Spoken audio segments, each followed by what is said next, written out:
बिस्मिल्लाहिर्रहमानिर्रहीम। बोलते कालम के साथ मैं आमिर जहान। और मैंने आपसे ये बात बिल्कुल वाज़िया तौर पर कही थी कि ये मुज़ाकरात नहीं है, अमेरिका की चाल है। और ये अमेरिकन चाल जो है, इसमें वो पूरी दुनिया को जो है बेवकूफ़ बनाना चाहता है कि वो ईरान के साथ किसी किस्म के मुज़ाकरात करके अमन की कोई राह निकालना चाहता है।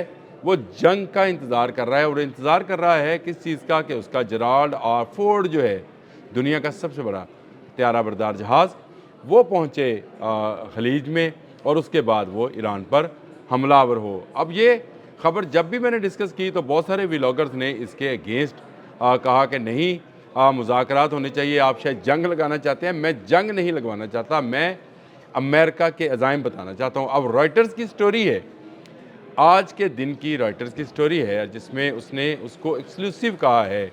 और ये कोई आम मीडिया हाउस या कोई आम व्लॉगर्स का यूट्यूब चैनल नहीं है, रॉयटर्स है जो पूरी कंफर्मेशन के साथ स्टोरी करता है। और उसके मुताबिक एक अहम इजलास हुआ है, कहाँ पर, वाइट हाउस के सिचुएशन रूम में। ये एक ऐसा कमरा है जिसको ना ही इसकी आवाज़ जो है बाहर कहीं आ सकती है। और इसमें जाने से पहले आपको अपने गैजेट्स, यानी मोबाइल तो आपने रखना ही रखना है बाहर, वो तो आपका है ही।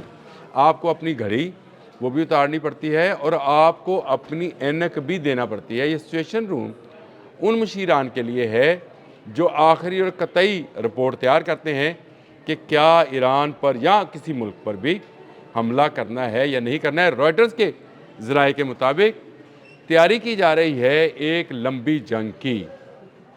जी हाँ, ईरान के ख़िलाफ़ एक लंबी जंग की तैयारी की जा रही है। और यूँ ऐसे ही उसने अपना अब्राहम लिंकन जो त्यारा बरदार जहाज़ था, या जो उसका जेराल्ड आर फोर्ड है, जो कि एक 20 साल रह सकता है, एक 50 साल रह सकता है, लेकिन जंग इतने लंबे अरसे तक नहीं रहेगी।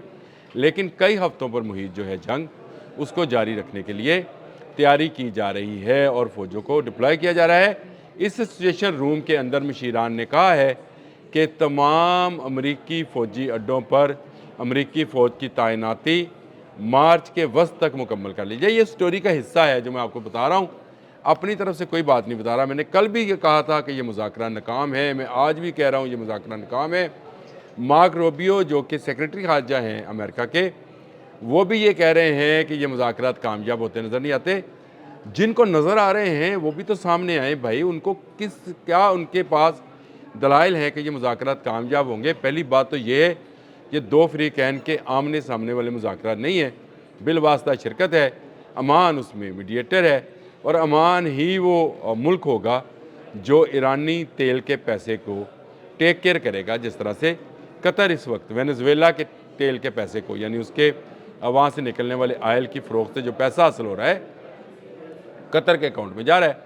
अब अमान के सफ़ीर ने कल मुलाकात की अमेरिकन से, और वहाँ से निकल कर उसने जो है फिर ईरानी जो अब्बास अरागची साहब थे उनके होटल में गए और उनसे मुलाकात की, और उनको एक पर्चा थमा दिया कि जाएं आप एक मुआहदा तैयार करके लाएं अपनी शराइत के मुताबिक।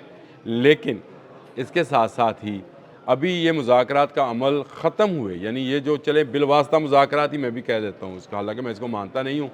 ये मुतालबात का एक दौर था कि मुतालबात किए जा रहे हैं, और बहुत सारी रेड लाइन्स के मतलब मैंने कल भी जी.डी. वेंस का जो अमेरिकी नायब सदर है उसके मतलब एक व्लॉग किया था कि उसने, जी.डी. वेंस ने भी ये कहा है कि बहुत सारी रेड लाइन्स जो डोनाल्ड ट्रंप की हैं उस पर ईरान एग्री नहीं है। आज मार्क रूबियो का भी इसमें बयान इसी खबर के अंदर शामिल है। ये सारी वो चीज़ें हैं जो इस बात की अक्कासी करती हैं, इस बात का ख़ुलासा करती हैं कि अमेरिका इसके ईरान के साथ मुज़ाकरात नहीं, जंग चाहता है, और वो जंग की भरपूर तैयारी कर रहा है। और इसी के लिए वो इंतज़ार कर रहा है कि उसका जेराल्ड आर फोर्ड जो 30 नॉटिकल माइल की रफ्तार के साथ कैरिबियन से निकला था, और अब वो तेज़ी के साथ जो है खलीज की तरफ बढ़ा है। आज शायद वो यूरोप के समुद्रों में होगा, उसकी मैं रिपोर्ट निकालता हूँ, देखता हूँ कि इस वक्त वो कहाँ पे है। लेकिन ये बात हकीकत है कि वो ईरान के साथ जंग चाहते हैं, और इसी जंग के लिए इस सिचुएशन रूम में, जिसको ये हार्ड रूम भी कहते हैं, जिसको ये वॉर रूम भी कहते हैं, उसके अंदर ये इजलास हुआ ताकि वो हिकमत अमली तय की जा सके जो दुनिया से पोशीदा रहे। लेकिन ख़बर कहाँ पोशीदा रहती है। रॉयटर्स जैसे अदारे ने अगर ये एक्सक्लूसिव करके, एक्सक्लूसिव लिख के ये स्टोरी फाइल की है, तो उसके पास इसके बाकायदा ठोस सबूत और शवाहद मौजूद होंगे, और इन ठोस सबूत और शवाहद की मौजूदगी में इस खबर को चैलेंज नहीं किया जा सकता। जिस तरह से मेरी इस बात को चैलेंज करने के लिए आपको ठोस सबूत देना होंगे कि अमेरिका दुनिया में अमन चाहता है। अमेरिका अमन नहीं चाहता है, वो वेनेजुएला खा चुका, इराक खा चुका, कुवैत खा चुका, ईरान की अब बारी है और इसको खाना चाहता है। और ये मेरा हमेशा का बात रही है कि अमेरिका यहाँ पर ईरान के ख़िलाफ़ आपने हुरमुज़ में जो अपना इब्राहिम लिंकन लेके आया है, जो जराल्ड आर फोर्ड को लेके आ रहा है, उसका मकसद सिर्फ ईरान के तेल पे कब्ज़ा करना है। यानी ईरान में से जो तेल, गैस और मादनियात हैं उनको अमेरिकन कंपनीज जो हैं कंट्रोल करेंगी, और इसका पैसा जो है कतर तो नहीं, क्योंकि कतरियों की ख़ुद भी ईरान के साथ लगती है। और ये एक और मामला है कि समुंदर में से निकलने वाली गैस पे दोनों अपना अपना क्लेम करते हैं। वो तो इससे फ़ायदा उठाएंगे, लेकिन अमान नज़र आता है कि शायद इसमें से एक बड़े मुनाफे का हकदार या हिस्सेदार बन जाएगा, क्योंकि वो इस सारे अमल में जो है वो शरीक है, और ये ईरान को दबाने की एक कोशिश है। ये सिचुएशन रूम वाला जो मामला है ये बड़ा टेढ़ा है। इसके साथ साथ डोनाल्ड ट्रंप के बयानात और मार्क रूबियो का भी मैंने आपको बयान बताया। ये सारी स्टोरी अगर देखी जाए तो इस बात का नतीजा यही निकलेगा कि अमेरिका सिर्फ वक्त गेन कर रहा है कि उसको कोई ऐसी जगह मिले जहाँ से वो ईरान पर हमला कर सके, और उसके लिए उसने अपना दूसरा त्यारा बरदार भी भेज दिया है। ईरान इस हवाले से कितनी तैयारी में है ये मैं अक्सर गाहे बगाहे आपको बताता रहता हूँ, बताता रहूँगा भी कि ईरान इसमें क्या तैयारी कर रहा है। मैं इससे पीछे नहीं हटूँगा कि ईरान भी जो है वो इस बात पे पूरा उसका जो है इस वक्त भी नज़र है कि उसकी जंग करनी है।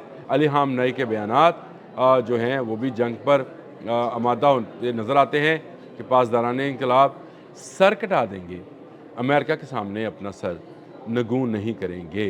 आज रॉयटर्स की इस ब्रेकिंग खबर के साथ मेरी इस बात की तस्दीक हो गई कि यह मुज़ाकरात 100% नाकाम हैं, क्योंकि इसलिए कि सिर्फ मुतालबात किए जा रहे हैं अमेरिका की जानिब से। ईरान इन मुतालबात को कभी तस्लीम नहीं करेगा, और मुतालबात मैं बार बार अपने हर व्लॉग में दोहराता हूँ, ये सामने भी आ जाएंगे, और फिर आपको समझ आएगी कि ईरान जो है वो इन मुतालबात को क्यों तस्लीम नहीं करेगा। और सदर डोनाल्ड ट्रंप की तरफ से रॉयटर्स के अंदर ही है कि सदर के पास ईरान के खिलाफ हवाले से तमाम ऑप्शन मौजूद हैं, लेकिन मैं आपको बता दूं जो रेड लाइन्स कहीं हैं, अमेरिका ने भी कहा है, ईरान ने भी कहा है, वो क्या हैं। उन रेड लाइन्स के मुताबिक वो अपना न्यूक्लियर प्रोग्राम रोल बैक करेगा, अपना मिसाइल प्रोग्राम रोल बैक करेगा। इसके साथ साथ पासदारान इनकलाब की तादाद जो कि 9.5 लाख पर मुश्तमिल है, उसको कम किया जाएगा। तमाम ऑयल कंपनीज जो हैं, जो बैरूनी इंजीनियर्स हैं, उनकी छुट्टी कराई जाएगी, और उस पर उन छुट्टी कराने के साथ अमेरिकन कंपनीज उसको होल्ड करेंगी। और पाँचवीं शर्त उनकी जो है वो ये है कि अली हामनई इक़्तिदार छोड़ें और नए तरीके से नए इलेक्टेड लोग जो हैं वो आएँ और वो ईरान का इक़्तिदार संभालें। ये रेड लाइन्स जो हैं अगर अमेरिका की हैं तो ये रेड लाइन्स ईरान की भी हैं, लेकिन सिचुएशन रूम के अंदर जो लंबी जंग की तैयारी है उसकी खबर आ गई, और मैंने कहा मैं आपके साथ डिस्कस कर लूँ। ईरान अमेरिका वॉर सामने नज़र आ रही है। इस वॉर को रोकने के लिए दुनिया को उठ खड़ा होना चाहिए। अब तक के लिए इतना ही। अल्लाह हाफ़िज़।